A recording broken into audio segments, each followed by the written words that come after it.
Sobat kabar baik semuanya, apa kabar? Saya berharap Anda semua dalam keadaan sehat dan tetap dalam pertolongan Tuhan kita Yesus Kristus. Hari ini saya akan mengajak kita untuk mengikuti bersama-sama diskusi antara Bang Edis dan seorang polemik muslim. Di sini Bang Edis akan mengajari dia seperti seorang dosen mengajari seorang mahasiswa tentang Islam.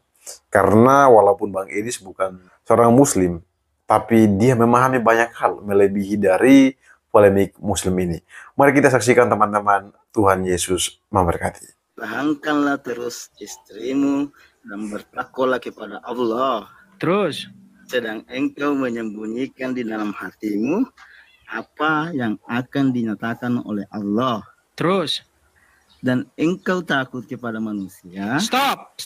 Engkau takut kepada siapa? Manusia. Oke, jadi di situ menurut ayat itu Muhammad takut kepada siapa? Muhammad bukan itu. Coba, sebentar. Engkau takut kepada manusia. Siapa di situ engkau? Siapa di situ engkau? Artinya di sini. Enggak, sebentar. Engkau takut kepada manusia. Siapa di situ engkau? Dengar dulu, wahai Nabi Muhammad. Saya bacakan lagi anunya, tafsirnya. Kok tafsir ayat Al-Quran? Jangan lari ke tafsir. Ayat Al-Quran Anda itu, takut membaca Al-Quran itu. Sekarang Anda pergi ke tafsir. Anda takut. Anda takut membaca Al-Quran itu. Silakan Anda yang dilanjutkan. salah. Kok Anda yang salah? Bung. Engkau takut kepada manusia. Betul nggak di situ? Siapa di situ engkau? Yang kamu maksud itu engkau takut kepada manusia mungkin Siapa di situ? Muhammad. Oke, kalau bukan Muhammad siapa? Kalau bukan Muhammad siapa di situ? Siapa kalau bukan Muhammad di situ? Bukanlah. Siapa? Makanya itu bro, Al-Quran itu tidak bisa dibaca lurus seperti ini. Oh, harus dibaca Iya, terbalik. ada lagi Oh, berarti tafsir. bacanya harus terbalik. Harus bolak-balik, nggak bisa dibaca lurus. Lo salah lo kamu Oh, itu. berarti bacanya harus terbalik. Anda barusan bilang bacanya nggak boleh terbalik, lurus. Bukan. Maksud saya itu. Enggak, Anda barusan bilang bacanya nggak boleh lurus. Berarti harus terbalik. Loh, gimana nih? Anda barusan bilang loh, bacanya harus terbalik. Nggak boleh lurus. Begini maksud bahasa saya, bukan di bahasa terbalik. Ini artinya bahasa Al-Quran ini harus ada tafsirnya. Bukan Di cuma mana? Oke, di mana? Tunjukkan dalam Al-Quran harus ada tafsirnya mana? Tunjukkan ayatnya bahwa ayat Quran harus ada tafsirnya mana? Ini ada. Ayat berapa? Ayat berapa? Tunggu dulu kuan. Kamera jangan dimatikan, Pak. Ini. Yang saya tanya ayat di dalam Al-Quran yang mengatakan bahwa baca Quran harus ada tafsirnya. Mana? Surat berapa? Ayat berapa? Begini. Pak, Anda tadi sebentar. Anda tadi bilang, itu buku tafsir. Yang saya tanya, di mana dalil di dalam Al-Quran bahwa baca Al-Quran harus ada tafsirnya? Mana? Loh, ini Al-Quran loh. Gimana Waduh, sih? ini orang gimana? Anda kebanyakan, Pak, kurang-kurangin, benturin kepala ke ubin, Pak. Saya tanya sama Anda, di mana dalil di dalam Al-Quran bahwasanya kalau baca Al-Quran harus pakai tafsir? Mana dalilnya? Ayat berapa itu? Surat apa? Memang tidak ada dibacakan di situ. Ya sudah ada, berarti Anda ngarang bebas. Dengar dulu. Kalau kamu Pak, baca, dengarkan. Al-Quran itu hanya dengarkan Pak. Saya dengarkan dari orang yang telah 13 tahun mendalami Al-Quran. Dengarkan. Perhatikan Pak, konsentrasi. Ayat-ayat Al-Quran hanya dibedakan jadi dua macam. Ayat-ayat yang muhkamat dan ayat-ayat yang mutasabihat. Muhkamat artinya jelas dan mutasabihat artinya adalah tidak jelas atau samar yang hanya Allah yang mengerti takwilnya.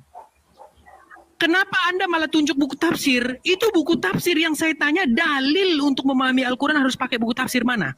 ini Al-Quran Pak. Al-Quran. Saya ngerti Pak itu Quran. Yang saya tanya, aduh. Ini, dengar dulu. Kamu diam dulu, saya menjelaskan. Kamu diam dulu. Silakan. Al-Quran, semua Al-Quran itu yang dibaca ada artinya. Tapi dalam satu ayat itu bisa ditafsirkan. Paham? Kita ngomongin opini atau ngomongin Quran? Quran, bukan opini. Oke, di mana dalam Al-Quran bahwa ayat Quran harus ditafsirkan? Di mana? Itu tidak ada dalilnya bahwa. Ya berarti Anda ngarang. Tidak ngarang. Oke, di mana ayatnya? Tunjukkan ayatnya. Baca Quran harus baca buku tafsir mana? kita tidak perlu mencari dalil. Ya, berarti Anda telah memfitnah. Anda telah memfitnah. Saya bisa tunjukkan. Di dalam surat Ali Imran ayat yang ke-7 dikatakan bahwa ayat-ayat yang diturunkan itu hanya dibedakan jadi dua macam. Ayat-ayat yang muhkamat. Apa arti muhkamat? Muhkamat artinya jelas. Betul tidak? Muhkamat artinya jelas. Jawab dulu. Muhkamat artinya jelas. Betul tidak? Betul. Oke. Kalau sudah jelas ngapain lagi Anda tafsir-tafsirkan? Betul. Kalau sudah jelas kenapa Anda harus tafsirkan? Dengar dulu, jangan cuma kamu aja yang ngomong, kasih ngomong juga saya. Silakan. Kalau cuma kamu aja yang ngomong itu salah. Silakan. Kalau kita berbahasa Indonesia, keluar, kalau kita cuma bilang keluar, itu keluar kemana kira-kira? Bagaimana cara penafsiranmu kalau kita bilang keluar? Lihat konteks. Bagaimana caramu kalau kita bilang, silakan keluar? Penafsiranmu kemana itu? Ya, lihat konteks. Keluar bisa jadi keluar dari rumah, bisa jadi lihat konteksnya apa yang sedang terjadi. Sama sudah dengan Al-Quran ini. Oke, menurut yang tadi itu, di situ kamu di situ siapa? Kamu lebih takut kepada manusia. Siapa di situ kamu? Nah, makanya. Enggak, Pak. Pertanyaan saya simpel. Bapak Tafsah yang terhormat, tolong Bapak jawab. Kamu takut kepada manusia di dalam surat Al-Ahzab itu? Kata kamu ditujukan kepada siapa? Dengar dulu. Dan kamu Nabi, wahai Nabi Muhammad, wahai Nabi, menyembunyikan dalam hatimu apa yang Allah wahyukan kepadamu, yaitu talak said. Oke, terus lanjutannya. Dan kamu lebih takut kepada manusia, betul? Tidak ada. Oh, baca ayat Al-Qur'annya. Jangan tafsirnya. Ayat Al-Qur'annya langsung. Ayat Al-Qur'annya. Ayat Qurannya lagi. Ya. Mau dibacakan. Ya, silakan.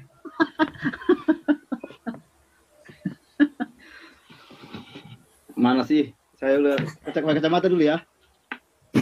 Langsung goyang nih, oyong. Angin topan melandai. Silakan. Sebenarnya apa namanya? Ilmu saya di sini sebenarnya ndak ini, cuma kalau seperti itu saya senang. Kalau Bapak akui bahwa maaf, ilmu saya lebih rendah. Saya senang, saya sangat mengapresiasi itu. Kalau seperti itu kan jelas kita diskusinya. Begini, tapi dengar dulu. Silakan. Cuma saya di situ saya menjelaskan ilmu saya yang rendah dengan ilmu Anda yang memahami Al-Quran tidak sebanding dengan ilmu saya yang rendah dengan ilmu Anda yang tinggi. Iya, Dan sudah, kalau seperti itu kan saya senang gitu loh. Kalau seperti itu saya senang. Nah, ada pengakuan bahwa ilmu saya lebih tinggi Al-Quran daripada Anda. Kalau seperti itu kan jelas. Begini, Anda itu cuma memahami Al-Quran yang simpelnya saja. Kok simpel? Tidak memahami isi-isinya, dalamnya. Begitu loh. Oke, sekarang saya minta jujur Bapak Tafsah. Kejujuran adalah kunci utama dari sebuah diskusi. Kalau Bapak membohongi diri sendiri, menipu diri sendiri, kita sudah nggak ada gunanya lagi diskusi. Sekarang saya tanya, tolong Anda jujur.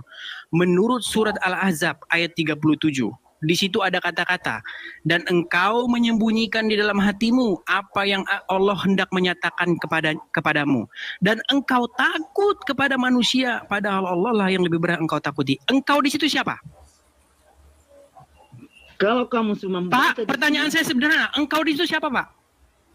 Engkau itu, nah apa namanya?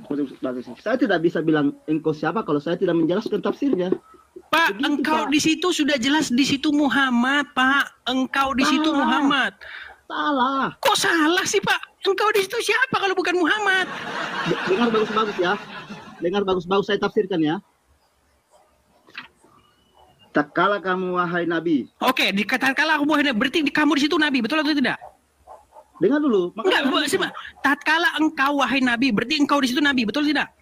Betul. Betul. Oke, tatkala engkau wahai Nabi berkata kepada orang Allah beri. Oke, di situ Zaid. Zaid itu orangnya. Islam kepadanya. Oke, itu Zaid. Ya, terus itu lanjut. Zaid bin Haris. Oke, terus lanjut. Oke, terus. Dimerdekakan oleh Nabi Muhammad SAW. Oke, terus lanjut. Dan pernah diangkat sebagai anak olehnya. Jangan terlalu panjang baca tafsirnya, baca Al-Qurannya aja, Pak. Nanti jangan itu tafsirnya itu, Pak. Jangan kepanjangan nanti. Baca terjemahan Al-Qurannya saja, Pak. Kenapa Bapak berat membaca terjemahan Al-Qurannya saja? Dengar dulu. Ini tafsir yang paling simpel. Muyassar. Oh, Tuhanku.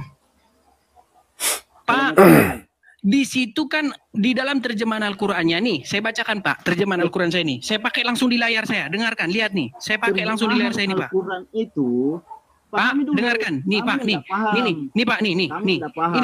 Ini, dengar Pak, nih. Dan ingatlah ketika engkau di sini Muhammad, betul? Kamu Pak, nggak dan paham. ingatlah ketika kamu di sini Muhammad, betul atau tidak? Tidak ada dibilang kamu Muhammad, wahai Nabi. Nabi di sini Muhammad, betul atau tidak? Tidak. Jadi siapa di sini? Makanya paham taksirnya. Kalau Buset, tadi udah dibilang loh itu Muhammad, Pak. Dan ingatlah engkau. kamu 13 tahun belajar Al-Quran sendiri aja tanpa memahami nafsir, sama aja kamu ayam yang berkokok, burung yang berkokok. Oke, silakan Anda baca dulu. Silakan Anda baca. Itu Anda itu sama seperti burung Pak, beo. silakan Anda baca dulu. Enggak, silakan Anda baca Al-Ahzab 37, silakan. Dan ingatlah kepada engkau. Kok dibaca-baca terus? Ini tadi ya. Pertahankanlah terus istrimu dan bertakwalah kepada Allah. Terus. Sedang engkau menyembunyikan di dalam hatimu. Oke, siapa di situ? Engkau menyembunyikan di dalam hatimu, siapa itu? Yang menyembunyikan sesuatu dalam hati itu siapa? Artinya Enggak, siapa itu, Pak? Siapa itu? Bukan artinya. Siapa itu yang menyembunyikan sesuatu dalam hatinya itu siapa? Menyembunyikan dalam hatimu apa yang Allah wahyukan kepadamu. Iya, siapa itu? Siapa yang menyembunyikan dalam sesuatu hatinya itu? Nabi. Terus apa di situ? Yaitu talak Said terhadap istrinya dan menikahkanmu dengan mantan istrinya tersebut. Oke, siapa di situ yang mau dinikahkan? Makanya dengar dulu baca. Enggak, ya siapa yang mau dinikahkan di situ siapa? Muhammad, betul? Dan Allah menampakkan apa yang kamu sembunyikan. Kamu takut orang-orang munafik. Oke, takut. Siapa di situ yang takut? Siapa di situ yang takut? Dengar dulu. Siapa di situ yang takut? Yang takut di situ siapa? Kita tidak bisa menafsirkan siapa yang takut kalau aduh, ini gimana sih, Bapak? Ini gimana Bapak ini? Aduh, dari tadi kok muter-muter Bapak ini. Udah dibilang siapa di situ yang takut kok lari kemana-mana ini. Siapa di situ yang takut? Anda itu mencari kejelekan. Sebentar lagi Anda turunkan saya karena bila nanti jaringan tidak bagus. Karena Anda nggak mau jawab, Anda putar-putar. Gimana? Bukan tidak mau menjawab, Anda yang tidak mau mendengar. Anda cuma mau mencari kejelekan. Pahami di situ. Aduh, lari kemana-mana Bapak ini. Kenapa sih Bapak lari kemana-mana? Anda yang lari kemana-mana. Paham? Anda yang lari kemana-mana. Anda 13 tahun menafsirkan hanya seperti burung beo, mengerti, tapi tidak memahami. Ini Bapak ini kok malah cerita-cerita, Pak. Yang saya tanya itu dari tadi siapa di situ, malah Anda lari kemana-mana. Silakan. Nah, menapik dan berkata Muhammad menikahi mantan istri.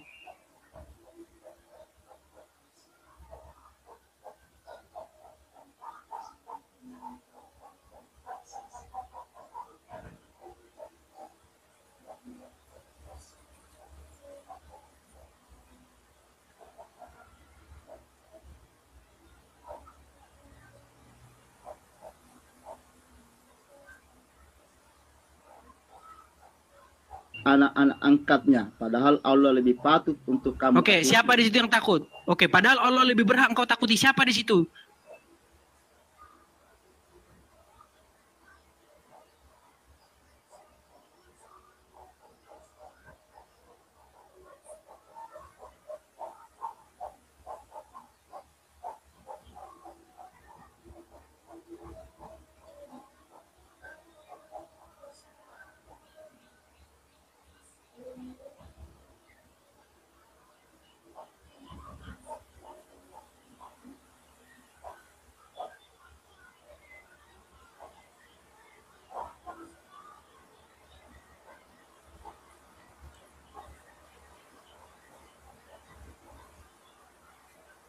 Oh.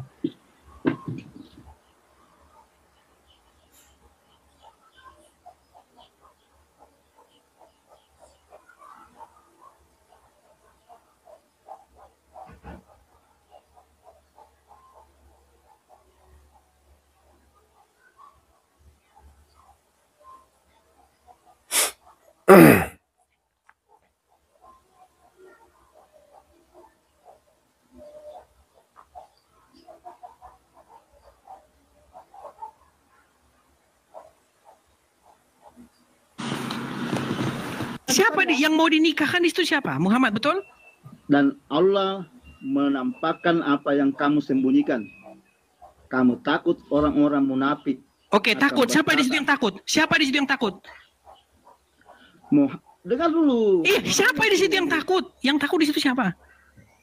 Kita tidak bisa menafsirkan siapa yang takut kalau kita aduh, ini gimana sih, Pak?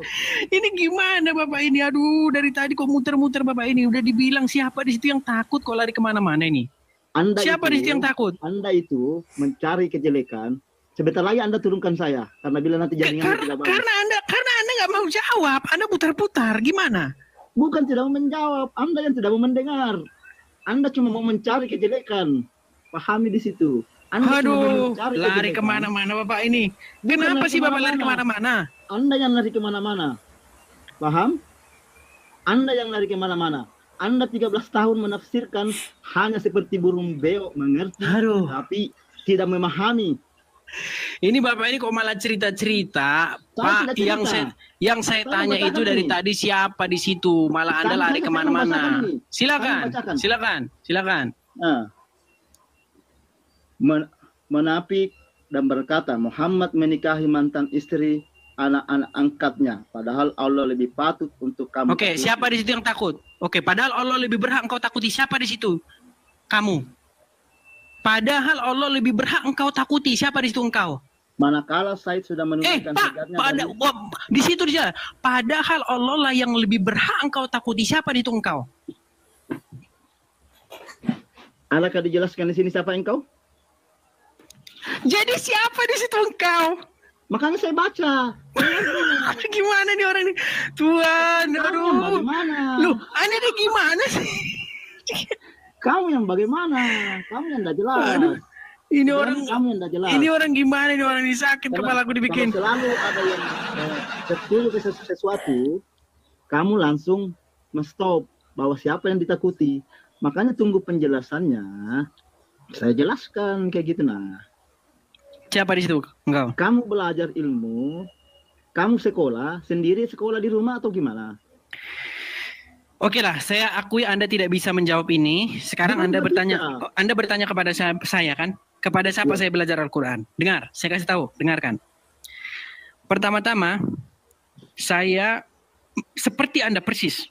Kalau baca Al-Quran harus pergi ke Pak Ustadz. Waktu itu, saya cerita ya. Waktu itu saya diajari surat Al-Ikhlas. Ya. Dia suruh saya baca. Saya bacanya begini waktu itu ya, saya bacanya begini. Qul huwallahu ahad, Allahu somad, wa lam yalid wa lam yulad wa lam yakul lahu kufuwan ahad. Terus dimarahin saya. Dibilang begini. Bacanya bukan Qul huwallahu ahad, tapi Qul huwallahu ahad. Harus ahad gitu. Hanya seperti itu yang diajarin, terus seperti itu. Dalam hati saya bilang seperti apa? Dalam hati saya bilang gini, Pak. Pak, saya belajar Al-Quran bukan cari bagaimana cara bacanya, Pak. Tapi enggak saya bilang sama ustaz saya itu, tapi dalam hati saya bilang, saya baca Al-Quran ini bukan cari bagaimana cara bacanya, bagaimana cara melafatkannya, bagaimana cara baca tajwidnya, bagaimana cara qalqalanya, bukan itu. Yang saya cari adalah maknanya di dalam bahasa Indonesia dan apa itu artinya. Itu yang penting bagi saya. Saya tidak penting bagi saya itu qalqalanya, tajwidnya, tidak penting. Karena Pak Ustadz bilang begini, karena satu huruf ya, itu akan mendapat pahala. Pak, saya ini non-muslim, Pak. Saya membaca Al-Quran bukan mau cari pahala. Saya membaca Al-Quran, saya ingin mengerti artinya supaya saya tahu apa isinya dan bisa saya serap dalam kepala saya dan bisa saya maknai apa artinya. Itu yang penting bagi saya daripada pahala. Akhirnya apa? Saya putuskan untuk belajar Al-Quran secara otodidak. Saya beli buku tafsir, saya baca buku tafsir, saya baca Al-Quran, saya baca ini, saya baca terjemahan beda-beda terjemahan, saya baca terjemahan Yusuf, saya baca semua terjemahan. 13 tahun lamanya saya baca itu semua, dari Al-Fatihah Anas Al-Fatihah, bolak-balik, ya, dengan satu tujuan, saya ingin mengerti apa sesungguhnya isi Al-Quran. Ternyata setelah saya dapati, semua yang saya dengar dari Anda, dari orang-orang, tidak sesuai dengan apa yang dikatakan Al-Quran. Satu contoh tadi Anda bilang, kalau baca Al-Quran harus baca buku tafsir. Ingat, itu tadi kata Anda. Sekarang tunjukkan sama saya satu surat di dalam Al-Quran yang mengatakan bahwa membaca Al-Quran harus pakai buku tafsir. Tunjukkan. Kalau ada, saya tutup akun saya ini. Saya nggak mau lagi debat-debat gini. Tunjuk satu ayat. Di mana? Saya jelaskan lagi. Kasih lagi saya kesempatan menjelaskan ya. Silakan. Kasih kesempatan. Di dalam Islam kita tidak dituntut belajar Al-Quran. Cuma kalau cuma belajar aja tafsir artinya itu Anda tidak akan dapat. Yakin saya 20 tahun, 30 tahun Anda belajar Al-Quran, hafal bolak-balik dari titik sampai titik, dari juz ke juz. Kalau Anda tidak mentafsirkan, Anda tidak akan dapat. Pak, yang saya tanya aja Anda tidak paham loh, Pak. Dengan segala hormat, Pak. Dengan segala hormat, Pak. Yang saya tanya Anda tidak paham. Yang saya tanya adalah tunjuk satu ayat, satu surah di dalam Al-Quran yang mengatakan bahwa kalau membaca Al-Quran ini haruslah Anda merujuk kepada buku tafsir. Di mana ayatnya? Anda tahu nggak? Al-Quran itu perkataan siapa? Zalikal kitabu la raiba fihi hudalil muttaqin. Kitab ini tidak ada keraguan padanya, petunjuk bagi orang-orang yang bertakwa. Dari mana Anda katakan bahwa kitab ini tidak jelas? Padahal di sini dikatakan zalikal kitabu la raiba fihi, tidak ada keraguan. Kenapa Anda harus pergi ke ustadz ini, ustadz itu untuk tanya? Bukankah Al-Quran itu sudah jelas? Saya tanya dulu. Belajar Al-Quran, dalam Al-Quran ini perkataan siapa? Saya tanya Bapak dulu. Dikatakan di situ Al-Quran itu adalah perkataan Rasul. Anda salah benar. Oh, kalau saya tunjuk ayatnya gimana? Bahwa Al-Quran itu sungguh-sungguh adalah perkataan Rasul yang mulia. Di mana? Kalau saya tunjuk di mana? Gimana? Baik, sebentar, saya ambilkan Quran saya, sebentar. Sabar. Al-Quran itu perkataan firman Allah. Sunnah itu baru hadis, cerita dari Nabi Muhammad SAW. Kalau Anda pahami.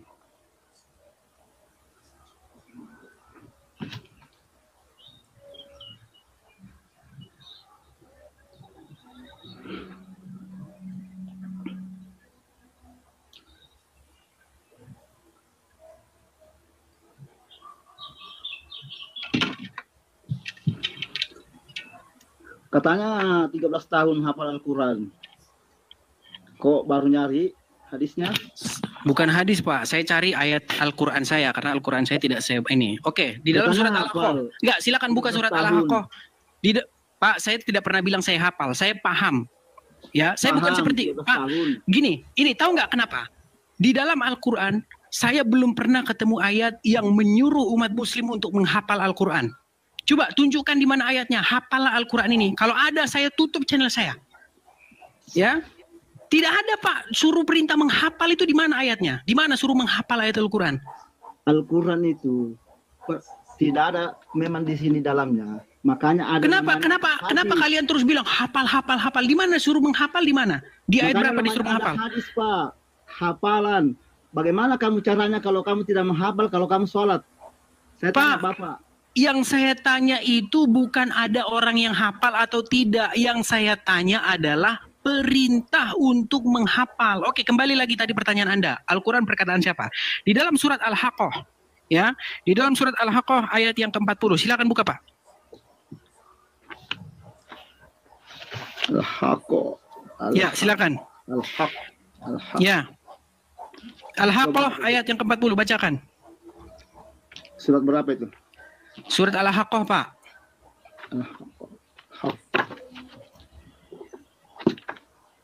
Tafsir saya ini mau diganti lagi nih.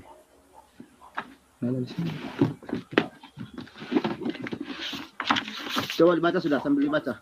Ya, di sini saya bacakan. Di sini bunyinya innahu laqaulahu rasulun karim. Yang artinya adalah sesungguhnya itu, maksudnya adalah Al-Quran, adalah sungguh-sungguh perkataan Rasul yang mulia. Anda mau bantah itu terjemahannya? Terus, sampaikan. Ya, Enggak, itu Anda kan tanya perkataan siapa Al-Quran itu. Ini menurut ayat ini sesungguhnya innahu laqauluhu rasulin karim. Sesungguhnya dia, maksudnya Al-Quran itu adalah benar-benar perkataan Rasul yang mulia.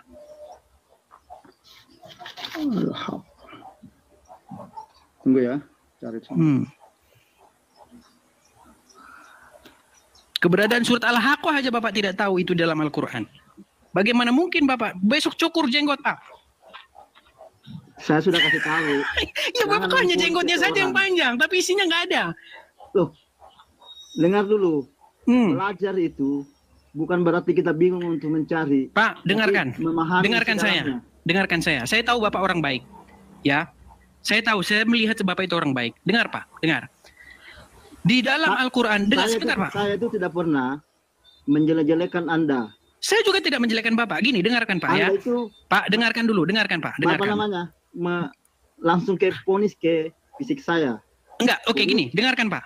Bapak Saya mau itu kasih tahu jangan sama Anda. memponis fisiknya orang. Oke, sebentar Pak. Saya mau kasih tahu sama Anda. Saya baca Al-Quran sudah 13 tahun Pak. Saya belum pernah ketemu ada ayat di dalam Al-Quran yang memerintahkan untuk panjangin jenggot. Saya belum pernah ketemu. Begini,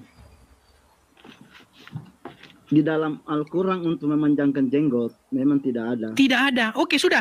Artinya Anda tidak berpedoman, Anda tidak mencukupkan diri dengan Al-Quran. Anda pergi kepada kitab ini, kitab karangan itu, mazhab ini, mazhab itu, mazhab ini, mazhab itu. Anda tidak mencukupkan diri Anda dengan Al-Quran. Anda merasa Al-Quran itu tidak puas. Oh, kenapa Anda tertawa? Kenapa Anda tertawa? Apakah Anda puas dengan Al-Quran? Anda ini memang betul-betul tidak mengerti. Oke, silakan. Apakah Anda puas dengan Al-Quran? Dengar dulu. Al-Quran adalah kitab. Tidak lengkap. Menurut Anda lengkap atau tidak? Menurut Anda lengkap atau tidak? Hadis itu adalah perkataan Muhammad. Oke, sekarang saya tanya sama Anda. Oke, baik. Sekarang saya tanya sama Anda. Menurut Anda, Al-Quran itu lengkap atau tidak? Nyata lengkap. Lengkap. Kalau lengkap, Anda perlu nggak ke buku lain? Begini loh. Pak, pertanyaan saya sederhana. Kalau Al-Quran lengkap, kenapa Anda cari buku lain? Loh, kenapa Anda ketawa? Pertanyaan saya sederhana. Saya tanya dulu. Anda kitabnya apa? Injil. Injil. Perkataan Injil itu dari mana? Nah, Anda kok ingin mengalihkan topik ini? Saya tanya dulu. Saya balik ini. Dari para saksi mata dan Saksi pelaku mata. peristiwa. Siapa yang memperistiwakan? Kenapa Anda percaya? Karena itu disampaikan oleh para saksi mata yang kredibel menurut saya. Yang hidup sejamannya. Terus Al-Quran siapa yang menyampaikan di dunia ini? Oke, sekarang saya tanya sama Anda. Apakah Anda percaya bahwa Al-Quran itu 100% firman Allah kepada Muhammad? Saya percaya. Oke, saya buktikan. Di dalam surat Al-Ahzab ayat 40, "Maqala Muhammadin aba ahadin min rizalikum walakin rasulin wa khataman nabiyyin." Kurang lebih seperti itu, saya nggak hafal Arabnya. Yang artinya begini bahasa Indonesianya. Maqala Muhammadin, Muhammad itu tidak lain makana Muhammadin aba ahadin min rizalikum. Makana Muhammadin, ya. Muhammad itu bukanlah bapak dari seorang laki-laki di antara kalian. Siapa yang ngomong di situ? Pak, jawab dulu. Anda kan mengatakan bahwa Al-Quran 100% firman Allah, betul? Sekarang saya tanya, yang berkata di dalam surat Al-Ahzab 40, Muhammad itu bukanlah bapak dari seorang laki-laki di antara kalian. Siapa yang berbicara di situ? Anda itu. Pak, pertanyaan saya simpel. Siapa yang berbicara di ayat itu? Allah. Allah berbicara kepada siapa? Makanya kita harus buka lagi ayatnya. Oke, baca. Silakan. Al-Ahzab 40. Silakan baca. 1.000 orang yang nonton ya, disaksikan ya teman-teman ya. 1.000 penonton yang melihat. Ya. Zuma lari terus sama saya. Kemarin saya bilang sama dia, Zuma kalau kamu nggak berani 1 lawan 1 dengan saya diskusi, kamu pakai rok. Udah saya bilang sama Zuma. Ya, sampaikan kepada Zuma ya. Ustadznya aja saya bikin begini, gimana Zumanya? Coba. Ya. Silakan Al-Ahzab 40. Saya bukan ustadz loh, saya bukan ustadz. Wah, malu mengakui di hadapan saya Anda malu mengakui Anda seorang ustadz. Saya nggak pernah bilang ustadz. Adakah saya pernah bilang ustadz? Oke, baik. Anda sudah tidak berani ngaku Ustaz depan saya. Silakan. Saya tanya dulu, adakah saya masuk di sini saya bilang Ustaz? Dari penampilan Anda seperti Ustaz. Saya sudah dari tadi bilang, Hmm. lihat penampilannya orang. Baik, silakan Al-Azhar 40. Saya berpenampilan begini karena saya mentaati Hadis dan kitab karangan manusia, betul? sunnah Rasulullah. Ya, dan yang dikarang oleh manusia, betul? Kok dikarang oleh manusia? Oke, jadi kitab-kitab hadis itu karangan siapa? Buatan siapa itu? Saya tanya dulu Anda. Anda percaya dengan Injil dari karangan mana? Oh, oke lah, kembali fokus. Nanti kita fokus kemana-mana. Kalau Al-Azhar 40 tadi silakan. Kalau Anda bilang Al-Quran. Kok kamu mau terus sorot saya, terus saya nggak mau sorot Anda. Boleh, oke. Lanjutkan dulu biar kita tidak lari, Pak. Anda tadi bilang. Siapa Anda itu memang? Oke, baik, Pak. Saya ingin supaya kita fokus dulu. Nanti kalau kita turut-turuti, dari mana Anda mempercayai Injil itu? dari apa yang tertulis? Saya mempercayai Al-Quran itu dari Muhammad. Oke, sekarang kita buktikan kalau memang benar Al-Quran itu 100% firman Allah kepada Muhammad. Tolong jelaskan kepada saya secara logis. Di dalam surat Al-Ahzab ayat 40 ini, siapa yang sedang berbicara dan kepada siapa dia bicara? Silakan. Ini Al-Quran. Makana Muhammadim aba ahadim mir rizalikum walakin rasulin wa khataman nabiyyin. Muhammad itu bukanlah bapak dari seorang laki-laki di antara kalian. Siapa di situ yang bicara, Pak? Dengar dulu. Muhammad bukanlah bapak dari seorang di antara kalian. Oke, siapa di situ yang ngomong? Yang ngomong di situ siapa, Pak? Akan tetapi dia adalah utusan Allah. Oke, stop di situ. Siapa yang bicara di situ? Tuhan yang menyampaikan. Oke, dia ngomong sama siapa? Tuhan ngomong sama siapa di situ? Tunggu dulu. Al-Ahzab 40, Pak. Ya tahu saya sudah baca. Muhammad itu bukanlah bapak dari salah satu laki-laki di antara kalian, tetapi dia siapa yang ngomong di situ? Yang dia sampaikan kepada yang ngomong di situ siapa, Pak? Yang ngomong di situ siapa tadi Bapak bilang? Dulu. Yang Sebentar. Tadi Anda katakan bahwa yang bicara di situ adalah Allah. Allah lagi bicara sama siapa? Dia menyampaikan kepada golongan-golongan orang. Berarti dia tidak berfirman kepada Muhammad. Dia tidak berfirman kepada Muhammad. Al-Asab Anda tahu artinya enggak? Pak, dia ngomong sama siapa? Tadi Anda bilang Al-Quran itu firman Allah kepada Muhammad. Sekarang saya tanya. Dia menyampaikan kepada golongan-golongan. Berarti bukan kepada Muhammad. Bukan kepada Muhammad. Orang yang bersekutu. Enggak, bukan kepada Muhammad berarti. Dengar dulu. Oh, dengar dulu gimana lagi Bapak ini? Saya tanya bukan kepada Muhammad. Al-Asab itu artinya golongan-golongan orang yang bersekutu. Oke, di situ tertulis makana Muhammadim aba ahadim mir rizalikum. Muhammad itu bukanlah bapak dari seorang laki-laki di antara kalian. Di sini Allah sedang bicara kepada siapa? Muhammad bukanlah bapak dari seorang di antara kalian. Oke, siapa di situ Allah sedang bicara kepada siapa? Adalah utusan Allah dan penutup para nabi. Oke, siapa di situ? Oke, Allah bicara kepada siapa di situ? Dengar dulu. Dan penutup para nabi. Tidak ada kenabian sesudahnya sampai hari kiamat. Oke, di situ Allah ngomong sama siapa? Perbuatan kalian. Ya, di situ Allah ngomong sama siapa, Pak? Iya, pertanyaan saya di situ Allah ngomong sama siapa? Kalian itu orang-orang yang menyekutui Nabi Muhammad termasuk Pak, saya tidak tahu, tidak tanya siapa di situ kalian. Yang saya tanya di situ Allah sedang berbicara kepada siapa? Itu termasuk Anda yang disampaikan. Berarti tidak berbicara kepada Muhammad. Itu termasuk Anda. Pak, berarti tidak berbicara kepada Muhammad. Ini dia berbicara pada orang yang disekutukan. Bukan kepada Muhammad, bukan kepada Muhammad. Ya. Oke, tadi Anda bilang Al-Quran adalah firman Allah kepada Muhammad, betul? Firman Allah, makanya ada namanya surat. Surat itu adalah kejadian-kejadian yang pernah dilakukan. Begitu Pak. Bapak ini Pak, salah. yang saya tanya, apakah di situ Allah sedang berfirman kepada Muhammad? Jawabannya iya atau tidak? Ya. Oke, berarti Allah berfirman kepada Muhammad. Muhammad itu bukanlah bapak dari seorang laki-laki di antara kalian, tetapi dia gitu. Allah ngomong sama Muhammad gitu. Dengar dulu. Enggak, saya tanya. Allah ngomong sama Muhammad gitu, kayak begitu. Saya lagi menjelaskan ya. Silakan. Silakan dengarkan. Di dalam Al-Quran itu adalah risalah-risalah dari awal dunia sampai akhir. Paham? Kitab. Tuhan, malah lari kemana-mana Bapak ini. Bukan lari kemana-mana. Anda yang tidak pahami. Anda tadi membuat klaim bahwasanya Al-Quran itu adalah firman Allah, 100% firman Allah kepada Muhammad. Anda membuat klaim seperti itu. Tetapi ketika saya baca, isinya kok begini. Ini yang disampaikan kepada seluruh. Iya, berarti di situ Allah tidak sedang berbicara kepada Muhammad. Tahu nggak Al-Quran ini Al-Baqarah apa? Ayat surat.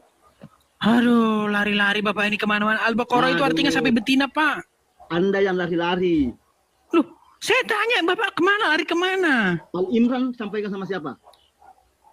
Menurut kepercayaan Anda, itu firman Allah kepada Muhammad. Betul? Oke, sekarang saya tanya. Di dalam surat Al-Ahzab ini, dikatakan, makana Muhammadun. Muhammad itu bukanlah bapak dari seorang laki-laki di antara kalian, tetapi dia adalah Rasul dan penutup para nabi. Pertanyaan saya, apakah di sini Allah sedang ngomong sama Muhammad? Ini Al-Quran seperti menyampaikan, anggaplah seperti kita sini semua di sini, menyampaikan semua kepada umat manusia seperti itu. Oh, Pak Tolha. Ayatnya ini disampaikan kepada manusia. Bukan kepada Muhammad. Diturunkan kepada Nabi Muhammad. Oke, jadi Allah ngomong sama Muhammad. Oke, jadi Allah berfirman kepada Muhammad, Muhammad itu bukanlah bapak dari seorang laki-laki di antara kalian, tetapi dia ya, bukan Anda ya, adalah Rasul dan berarti Muhammad ada dua di sini. Ada Muhammad yang lain.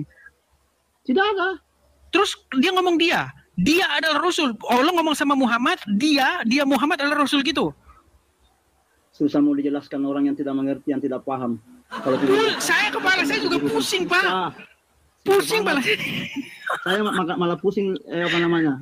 Susah mau dipahami Anda ini. Oke lah, dikasih dulu dia koin pemirsa biar dia nggak pusing. Dan juga jangan lupa nih, dikasih juga koin biar saya nggak pusing hidupin Bapak. Saya nggak butuh. Saya cuma membela apa yang Anda katakan, apa yang Anda jelekan. Saya juga bukan ustadz. Tapi Anda sudah lebih pintar 13 tahun memahami Al-Quran, tapi saya tidak memahami Al-Quran. Memang 13 tahun, Pak. Saya kasih tahu. Kenapa banyak di antara kalian yang tidak paham Al-Quran? Saya kasih tahu apa penyebabnya. Ini riset saya, Pak. Perhatikan. Kalian lebih banyak menghabiskan waktu menghafal Al-Quran, membaca bagaimana cara membacanya dengan benar, tajwidnya, qalqalanya, ya, lafadznya. Habis waktu Anda baca di situ, Pak. Itulah kenapa Bapak tidak paham Al-Quran. Sementara saya menghabiskan waktunya bukan untuk belajar qalqalah, bukan untuk belajar tajwid, bukan untuk belajar bagaimana lafadznya supaya Arab, supaya harus begitu. Saya tidak ada waktu saya habisin seperti itu. Itulah kenapa saya lebih paham Quran daripada Anda. Bukan. Kalau lebih membaca, kalau keindahan membaca, oke, Anda mungkin lebih pintar membaca Quran indah. Tapi kalau isinya, no. Saya lagi yang ngomong ya. Silakan. Saya lagi yang ngomong. Silakan. Kenapa seperti itu? Kita harus memperbaiki ejaannya, bahasa apa namanya, cara bacanya. Karena di dalam Al-Quran satu aja yang salah baca itu sudah melebar bacaannya. Sudah melebar artinya. Anda mungkin tidak paham itu. Karena Anda cuma mencari kesalahan di dalam Al-Quran, mempelajari Al-Quran. Artinya mencari kesalahan aja di situ untuk memperdebatkan seperti itu. Pak, dengarkan. Kalau kami belajar Al-Quran bukan memperdebatkan. Tapi bagaimana kalau kami membacanya dengan tartil yang benar. Qalqalahnya dengan yang benar. Seperti itu. Tapi artinya tidak tahu, ya kan? Habis harus dipahami. Iya, tapi Anda sudah terlambat, sudah terlalu tua Anda untuk memahami artinya karena habis waktu. Sebentar, Bang. Pak, habis waktu kalian. Ya, habis waktu kalian untuk membaca indah. Sementara artinya Anda sudah telat, sudah meninggal duluan baru Anda tahu artinya. Orang beragama itu tidak ada namanya kata terlambat sampai Buktinya sekarang Bapak lebih mengerti tajwidnya, lebih mengerti bagaimana qalqalahnya, tapi tidak tahu artinya. Padahal esensinya adalah Anda harus tahu maknanya. Dikatakan di situ, dikatakan Sesungguhnya kami turunkan Al-Quran ini dalam bahasa Arab supaya kamu memahaminya, Pak. Memahami, Pak, bukan menghafal, memahami. Betul. Kenapa Bapak sekarang menghabiskan waktu untuk menghafal ketimbang memahami? Saya setuju. Saya setuju. Ya, kenapa Anda lebih sibuk menghafal ketimbang memahami? Bagaimana Anda melakukan sesuatu, melakukan sholat kalau Anda tidak menghafal? Pak, saya tanya sama Anda, apakah pernah ada di dalam Al-Quran perintah untuk sholat bahasa Arab? Ini sudah yang Anda tidak pahami. Pak, saya 13 tahun baca Quran. Tunjukkan satu ayat di dalam Al-Quran. Sholatlah kalian dalam bahasa Arab. Kalau ada, saya tutup channel saya, pensiun saya, Pak. Aku tanya dulu, Al-Quran itu bahasa apa? Menurut Al-Quran dikatakan Arabian Mubin. Bahasa Arab yang jelas. Yang diturunkan? Maksudnya? Anda sudah paham nggak kalau sholat? Sholat itu harus baca apa? Di dalam sholat, ya misalnya Anda harus baca Al-Fatihah. Bismillahirrahmanirrahim. Alhamdulillahirabbil alamin. Ar-Rahmanirrahim. Maliki yaumiddin. Iyyaka na'budu dan seterusnya dan seterusnya dan seterusnya, ya kan? Nah, sekarang saya tanya sama Anda, esensi yang saya tanya adalah begini. Apakah ada di dalam Al-Quran perintah supaya sholat dalam bahasa Arab? Tunjukkan kalau ada. Tidak ada perintah. Tidak ada. Kenapa Anda bilang sholat harus bahasa Arab? Loh. Tapi perintah di Nabi, di hadis ada bahwa sholatlah kamu seperti kamu. Ya, enggak, oke. Gini, di dalam hadis ada kata-kata sholatlah kamu sebagaimana kamu melihat saya sholat. Apakah di situ tentang bahasa? Apakah di situ tentang bahasa atau tentang tata cara? Ini sudah yang Anda tidak paham sedikit. Contohlah. Pak, justru Anda tidak mengikuti sunnah. Sekarang saya tanya sama Anda. Saya tanya, Pak, dengarkan. Dengar dulu. Enggak, ini penting ini, Pak. Dengarkan. Ini penting. Ini untuk pendidikan untuk orang-orang awam. Dengarkan, Pak. Saya lagi. Dengarkan, Pak, ya. Anda juga memahami. Saya lagi. Ini bukan masalah sholat. Ada enggak orang ajan di seluruh dunia menggunakan bahasanya sendiri-sendiri? Karena sudah termakan oleh dogma bahwasanya sholat itu harus bahasa Arab. Tidak, karena itu memang sudah diwajibkan. Tidak ada. Oke, saya tanya Anda. Oke, saya tanya Anda. Oke, sebentar Pak. Bukan Pak. Saya tadi dengan Anda. Belajar Al-Quran itu harus dipahami. Nah itu, kenapa kalian lebih sibuk menghafal? Kenapa kalian lebih sibuk membaca kol-kolannya, tajwidnya? Kenapa lebih sibuk dengan itu? Dengar dulu. Karena tujuan kalian membaca Al-Quran bukanlah untuk mengerti maknanya, tetapi mencari amal. Itu yang kalian cari. Kenapa kalian tidak paham-paham isi Al-Quran? Karena baca Al-Quran mau cari amal, bukan mau cari maknanya. Itu bedanya kita, Pak. Dengar dulu. Itu bedanya kita, Pak. Saya kasih tepuk tangan dulu pemirsa, tepuk tangan dulu. Di Nasrani itu ada nggak diajarkan orang untuk menyanyi? Apa? Di Nasrani itu ada nggak untuk diajarkan orang menyanyi kalau lagi ibadah? Ada banyak. Memang ada dari. Nggak ada. Dari ada. Itu. Ada. Kalau Bapak baca ketika Musa menyeberangi laut Teberau, bagaimana mereka di situ memukul gendang dan rebana memuji-muji Tuhan. Apakah kalian tidak melakukan hal sama? Apakah kalian tidak memukul-mukul gendang dan rebana menyanyikan untuk Muhammad? Ya Rasul salamu alaika, ya Rasul salamu alaika. Anda lakukan nggak itu? Ngaku dulu, Anda lakukan nggak? Saya tidak lakukan. Teman-teman Anda lakukan tidak? Kalau saya tidak lakukan. Iya, teman-teman Anda memukul gendang dan rebana nggak menyanyi untuk Muhammad? Karena saya menganggap itu musik adalah haram.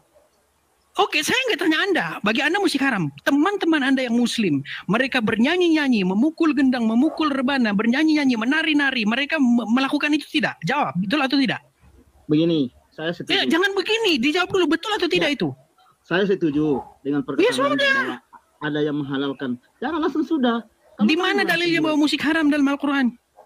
Kalau langsung sudah, ada dalilnya. Tunggu dulu saya carikan. Tunjukkan, Pak. Saya 13 tahun Pak lamanya membaca Al-Quran. Bapak jangan ajari saya Quran. Saya yang ngajari Anda Quran. Bahkan Anda katakan tadi, saya tanya sama Anda nih, sambil Anda cari ayatnya. Pak, pernah nggak Muhammad sholat di dalam bahasa yang tidak dia mengerti? Pernah nggak dia sholat dalam bahasa asing? Pernah nggak? Maksudnya bagaimana? Pernah atau tidak Muhammad sholat berdoa kepada Allah dengan bahasa asing yang dia tidak mengerti? Pernah nggak dia lakukan itu? Kita berdoa itu harus mengerti. Oke, berarti Muhammad tidak pernah sholat dalam bahasa asing, betul tidak? Bahasa asing seperti apa? Bukan bahasanya dia. Contoh dia sholat pakai bahasa Inggris, pakai bahasa Jepang. Pernah nggak dia sholat pakai bahasa yang bukan bahasa dia? Nah, memang Al-Quran diturunkan dalam bahasa Arab aja. Oke, Muhammad sholat di dalam bahasa yang dia mengerti, di dalam bahasa yang dia paham. Kenapa Anda sholat dalam bahasa asing, sedangkan Muhammad sholat dalam bahasanya sendiri? Anda itu selalu mau menyamakan. Anda tidak mau menjawab itu. Begini dulu, Anda itu. Kita itu sudah ada patokan, tidak boleh lagi ada A, B seperti Nasrani contoh, bisa bahasa ini, bisa bahasa itu, kecuali berdoa. Bapak ini lari kemana-mana, Pak. Sudahlah, saya rasa saya memang terlalu tinggi membahas hal-hal yang tinggi kepada Bukan terlalu Bapak. tinggi. Saya ingin membahas hal-hal yang sederhana saja, Pak. Anda Ya. itu memponis, bukan terlalu tinggi. Saya cuma mau bilang begini, ya. Kalau Anda membaca Al-Quran, Pak, di dalam Al-Quran itu, di dalam surat Ali Imran ayat yang ke-7, Al-Quran itu hanya dibedakan menjadi 2 macam ayat. Yang pertama ayat-ayat yang muhkamat, yang artinya adalah jelas. Yang kedua adalah mutasabihat, yang artinya adalah samar. Nah, untuk ayat-ayat yang mutasabihat ini dikatakan, tidak seorang pun yang mengerti takwilnya kecuali Allah. Ya, kalau sudah dikatakan oleh Al-Quran, tidak seorang pun mengerti takwilnya kecuali Allah. Pekerjaan sia-sia tidak Anda mencari takwilnya? Saya tanya dulu. Anda salah kalau bilang pekerjaan sia-sia. Oh, di situ dikatakan hanya Allah yang mengerti takwilnya. Kenapa Anda mencoba-coba mencari takwilnya? Tawil apa itu? Takwil dari ayat-ayat yang mutasabihat. Anda sebenarnya terlalu mendalam pemahamannya di Al-Quran. Iya, karena saya terlalu mendalam itu, Pak. Makanya saya tahu tentang Al-Quran. Dari sini saya mengajarkan Anda. Dengar dulu. Anda mendalam sekali dalam Al-Quran. Tapi Anda itu seperti burung beo. Seperti itu. Nah. Kok burung beo sih? Sama halnya kalau kita sekolah. Sekolah itu kita tidak bisa katakan, oh saya bisa, saya hebat. Maukah saya katakan saya bisa? Oke, baik. Kalau Al-Quran sendiri sudah mengatakan bahwasanya ayat-ayat di dalam Al-Quran itu hanya ada 2 macam. Yang muhkamat artinya jelas. Jelas. Untuk apa saya cari guru karena di situ sudah jelas? Oke lah, saya beli pelajaran. Terus saya belajar di rumah saya. Terus saya bilang, saya sudah tamat ini kelas 6. Saya sudah tamat SMA. Sekarang saya tanya, apakah Allah kurang cerdas menyampaikan firman-Nya sehingga Anda harus cari orang lain untuk membantu Allah menjelaskan firman-Nya? Al-Quran itu turun ke siapa? Saya tanya sama Bapak, apakah Allah kurang cerdas memberikan firman-Nya kepada umat manusia termasuk Anda sehingga Anda harus cari Ustadz A, Ustadz B, Ustadz C, Ustadz D untuk membantu Allah menjelaskan firman-Nya kepada Anda? Saya tanya lagi Anda. Saya jawab. Bukan saya tanya. Apakah ini dari kecil kita sudah memahami yang namanya Al-Quran? Wah, Bapak ini gimana? Bapak kayaknya harus diganti nih dengan Bapak Ustadz yang lain ini, gimana? Bukan diganti, silakan kalau mau diganti. Tapi Anda itu... Iya, tapi Anda gimana kalau begini terus? Nggak ada kualitas. Bukan nggak ada kualitas. Anda itu yang tidak berkualitas. Tidak berkualitasnya di mana? Apakah kita dari kecil sudah mengerti yang namanya agama? Kalau masih kecil tidak. Sampai umur berapa kita mengerti? Sampai dewasa mungkin. Dari mana kita harus mengerti? Ketika kita membaca buku itu sendiri. Apakah Anda dari seorang Nasrani dari kecil tidak pernah belajar? Belajar? Siapa yang ngajarin? Kalau dari kecil karena keinginan belum terlalu kuat, mungkin dari guru-guru sekolah minggu. Setelah dewasa, saya tidak belajar lagi dari guru sekolah minggu. Saya baca langsung Injilnya. Sama Oke, seperti Anda juga. Ketika Anda malas, Anda tanya sama orang. Tapi ketika Anda sudah rajin, Anda langsung ke sumbernya, ke Al-Qur'annya, Anda baca itu. Ketika Anda mungkin ada sedikit tidak paham, boleh Anda tanya menurut ulama ini, menurut ulama itu, boleh. Tapi yang ingin saya kasih tahu kepada Bapak, di dalam Al-Qur'an tidak pernah ada ayat yang bilang begini, kalau kamu mau paham Al-Qur'an ini, kamu harus baca kitab tafsir Ibnu Katsir ya, kamu harus baca kitab Jalalain ya, kamu harus pergi ke ulama ini ya, kamu harus tanya si ini ya. Tunjukkan ayatnya, Pak. Di mana? Jangan lari, Pak. Terjeda loh, Bapak terjeda. Apa begini? Kita itu belajar, makanya itu Nasrani berubah-ubah kitabnya. Aduh, Bapak ini termakan opini, Pak. Di dalam Al-Qur'an dikatakan, jika kamu ragu-ragu terhadap apa yang kami wahyukan kepadamu, maka tanyakanlah orang-orang yang membaca kitab sebelummu. Surat Yunus ayat yang ke-90 kalau tidak salah, Pak. Kalau tidak salah tolong diralat ya. Jika kamu ragu-ragu tentang apa yang kami wahyukan kepadamu, maka tanyakanlah orang-orang yang membaca kitab sebelum kamu. Kenapa Bapak tidak percaya ayat Al-Qur'an? Kenapa Bapak malah tanya kepada orang-orang yang sesudah Al-Qur'an turun, bukan sebelum Al-Qur'an turun? Harusnya kalau Bapak percaya Al-Qur'an, tanya sama ahli kitab yang sudah membaca kitab sebelum Al-Qur'an. Bukan tanya kepada para ulama yang membaca kitab sesudah Al-Qur'an turun. Padahal suruh ditanya kepada yang sebelum, bukan kepada yang sesudah. Anda bagaimana? Tidak percaya kepada Al-Qur'an. Anda lebih percaya kepada omongan ini, omongan itu, pendapat ini, pendapat fulan yang semuanya mereka saling cakar-cakaran. Begini loh. Karena Anda tidak kembali kepada Al-Qur'an. Anda lebih percaya kepada pendapat ini, pendapat itu yang semuanya mereka juga bertentangan. Mazhab ini, mazhab itu bertentangan. Masalah kunut aja kalian tidak selesai-selesai. Kapan saya mau dikasih kesempatan ngomong? Silakan. Begini. Makanya sering terjadi perubahan-perubahan seperti umumnya juga Kristen, perubahan karena tidak bersanad. Tahu nggak bersanad?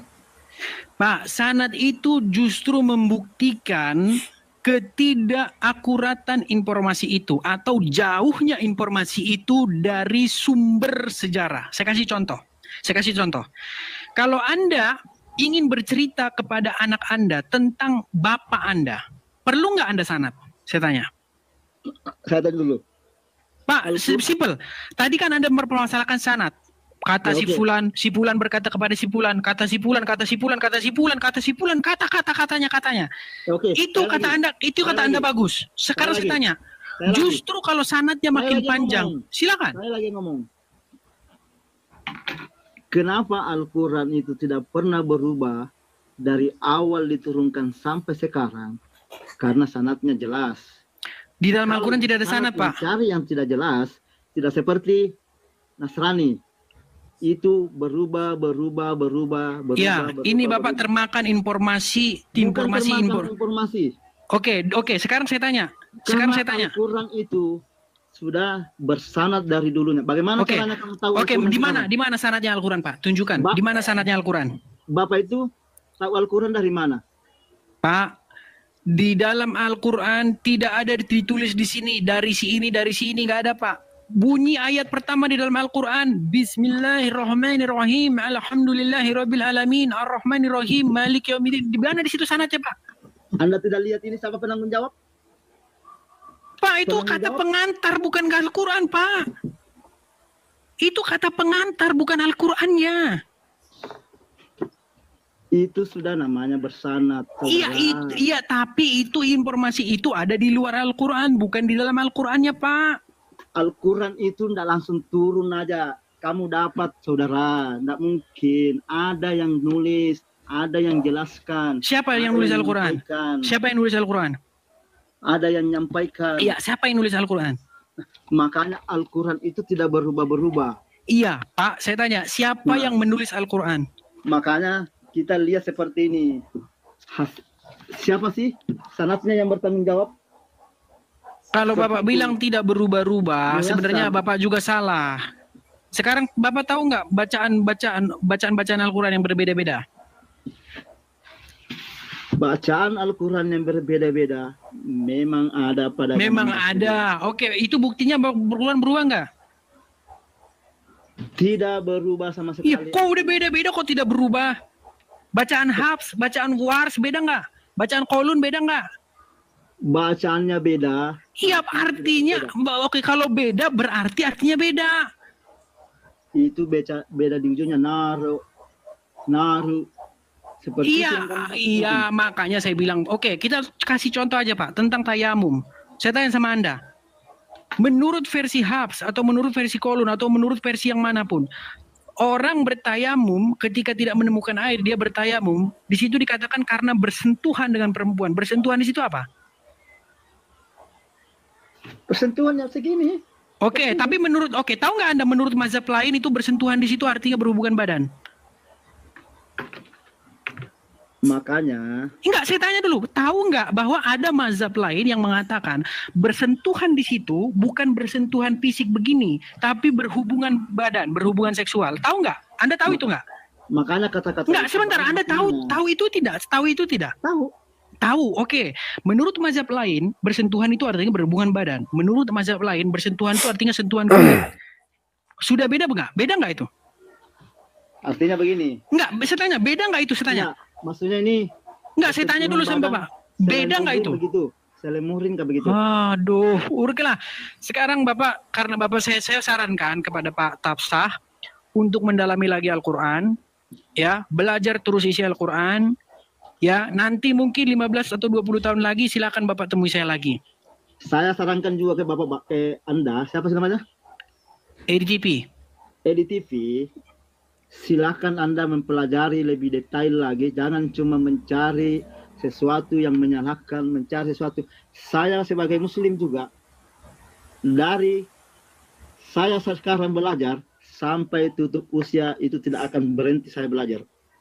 Bagus, bagus. Tapi saya sarankan sama Anda, jangan Anda habiskan waktu Anda untuk belajar sesuatu yang tidak dikatakan Al-Quran. Karena saya lihat semua yang Anda katakan itu adalah pendapat, bukan kata Al-Quran sendiri. Anda sudah belajar dari pendapat, bukan dari Al-Quran. Bukan, Anda itu jangan cuma dipahami Al-Quran itu sebatas kulitnya. Artinya, Justru saya membaca isinya Pak, sedalam-dalamnya saya baca. Anda itu cuma membaca kulitnya, tapi tidak memahami isi dalamnya. Loh, justru Anda yang tidak paham. Kalau Anda itu memahami, Anda itu saya yakin mendapatkan hidayah 100% akan masuk Islam. Pak, justru karena saya sudah mendalami, saya akan mengundang Bapak supaya Bapak dibaptis dan mengikut Yesus. Anda itu mendalami. Oke, sekarang saya tanya. Sekarang saya tanya. Sekarang saya tanya sama Anda. Bapak mau ikut yang sekarang ada di kubur, di makam, atau mau ikut yang sekarang sudah ada di surga? Maksudnya bagaimana yang di kubur? Oke, saya tanya, Anda pengikut siapa? Apakah Anda pengikut Muhammad tidak? Ya. Di mana Muhammad sekarang? Anda katakan Nabi Muhammad sekarang di mana? Nabi Isa sekarang di mana? Enggak, sebelum ke sana saya tanya, Muhammad ada di mana? Nabi Muhammad sekarang, anggaplah versi mata kita sekarang, dia adalah sudah meninggal. Contoh. Oke, di mana? Sekarang di mana? Di makam, betul? Anggaplah kamu bilang di makam ya, oke. Oke, di makam. Sudah meninggal, betul? Ya. Berarti Anda pengikut orang meninggal? Begini. Pak, jawab dulu pertanyaan saya. Berarti Anda pengikut orang meninggal? Pengikut bagaimana sih maksudnya? Sekarang saya tanya, apakah Anda pengikut Muhammad? Dia adalah Nabi saya. Apakah Anda pengikut Muhammad? Ya. Oke, di mana sekarang Muhammad berada? Sekarang, anggaplah katakan dia sudah meninggal. Bahasa umumnya. Oke, di makamnya, di kuburnya, ya, betul? Di kuburnya. Oke, berarti dia sudah meninggal, sudah wafat, sudah mati. Berarti Anda pengikut orang mati? Pengikut orang mati bagaimana? Tadi berarti Anda bukan pengikut Muhammad. Sebelum mati dia sudah menurunkan. Enggak, sekarang ini dia masih hidup atau sudah meninggal? Sudah meninggal. Sudah meninggal, berarti Anda pengikut orang meninggal? Kok dikatakan saya pengikut orang meninggal? Oh, Muhammad masih hidup atau sudah meninggal? Sudah meninggal. Apa Anda pengikut Muhammad? Ya. Berarti Anda pengikut orang yang sudah meninggal? Iya, saya mengikut dengan Makanya saya bilang sama Bapak, saya setelah mendalami agama, mendalami habis-habisan, saya nggak mau kata ini, saya dalami, saya cari kebenaran. Saya mau ikut Yesus yang hidup. Saya tidak mau mengikut orang mati, Pak. Saya mau mengikut Yesus yang hidup. Karena Yesus berkata, akulah jalan dan kebenaran dan hidup. Tidak ada seorang pun yang datang kepada Bapa kalau tidak melalui aku. Saya tanya Anda. Saya tanya Anda lagi. Saya lagi yang bertanya ya. Silakan. Bagaimana kamu yakin Yesus itu hidup? Karena tertulis di dalam Alkitab dari para saksi mata dan para pelaku firman, mereka melihat meraba firman yang hidup, yaitu Yesus Kristus. Dia tulis kesaksian mereka. Apa yang mereka lihat, apa yang mereka raba, dituliskan di situ. Sama dengan Anda. Isakah atau siapa? Anda tadi tanya, dari mana Anda tahu bahwa Yesus hidup? Saya jawab, dari kesaksian para saksi mata. Sekarang saya tanya Anda, dari mana Anda tahu Muhammad mati? Juga dari keterangan para saksi mata. Dari para sahabat. Dari apa yang menulis keterangan-keterangan sahabat, di situ dikatakan bahwa dia sudah meninggal. Sekarang faktanya, dengar sebentar Pak. Faktanya, Pak, jangan bicara keyakinan. Gini, dengar. Apa yang tertulis di dalam Bible, yang ditulis oleh para saksi mata, bahwa Yesus bangkit naik ke surga. Apa yang ditulis oleh para sahabat, ditulis dalam kitab Sirah, ya, ditulis dalam sirah Nabi Muhammad, dikatakan Muhammad meninggal, dimakamkan, dan dia sekarang masih wafat di kuburan, masih meninggal di kuburan. Anda pengikutnya, ya, Anda pengikut Muhammad, yang mohon maaf, Muhammad sudah meninggal. Saya pengikut Yesus. Ajarannya bukan Muhammad. Bukan Muhammad. Ya, Nabi Muhammad yang menyampaikan. Oke, berarti Anda pengikut orang yang sudah meninggal. Betul. Oke, sudah. Berarti itu bedanya kita. Oke, itu bedanya kita. Kita saling menghargai. Itu bedanya kita. Anda pengikut orang meninggal, Anda pengikut orang mati. Saya pengikut Yesus hidup. Dalam diskusi ini kita bisa melihat teman-teman, ternyata teman-teman kita Muslim, khususnya polemik yang tadi, mereka dilatih hanya untuk menghafal ayat Al-Quran, dan mereka diberi pemahaman bahwa yaitu bahasa Arab adalah satu-satunya bahasa yang dipahami dan dimengerti oleh Allah SWT. Dan ini sangat lucu teman-teman. Ketika Bang Idris mengejarnya terkait hal ini, dia menjawab, berargumentasi bahwa yaitu memang bahasa Arab adalah bahasa yang dikehendaki oleh Allah SWT. Ya kan, saya jadi bertanya-tanya, apakah Allah SWT hanya bisa berbahasa Arab? Atau karena pada waktu itu agama Islam dipopulerkan oleh Nabi Muhammad yang berbahasa Arab, maka semua yang mereka lakukan pada waktu dengan bahasa Arab? Bukankah Allah menciptakan segala bahasa, segala suku bangsa, dan Allah mau kita menyembah, kita memuliakannya dengan bahasa kita dan budaya kita masing-masing? Menurut saya, sebagai orang Kristen, saya sangat bersyukur karena Alkitab tidak membatasi kami untuk harus berbahasa Ibrani ataupun Yunani untuk menyembah Tuhan. Tidak. Tapi Alkitab malah menyarankan agar semua suku bangsa memuji dan memuliakan nama Tuhan.